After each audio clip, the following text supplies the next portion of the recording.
ഇന്ന് ചെറിയൊരു ഉള്ളിവട ഉണ്ടാക്കുകയാണ് കേട്ടോ. അപ്പോൾ അതെങ്ങനെ ഉണ്ടാക്കണതെന്ന് നോക്കിയാലോ.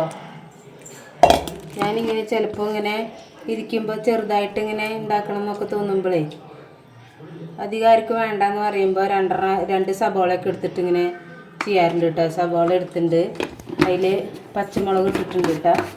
പിന്നെ ഉപ്പിടണു, ഉപ്പ് പാകത്തിന് മതി, കുറച്ച് ഉള്ളിലുള്ളൂ.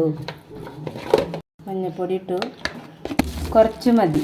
കടലമാവ് എടുത്ത് നമ്മളിതൊന്ന് മിക്സ് ചെയ്യാം.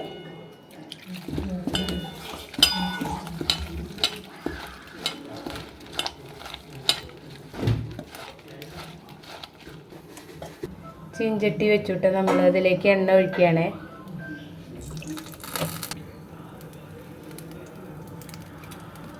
ഇതിൽ വേപ്പിൻ്റെ ഇല ഇടാറുണ്ട് കേട്ടോ, ഞാൻ ഇട്ടിട്ടില്ലെന്ന്.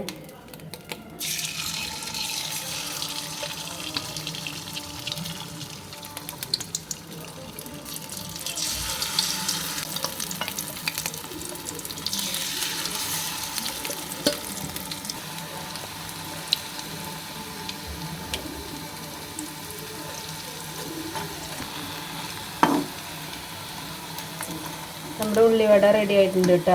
നമുക്കത് കോരിയെടുക്കാം.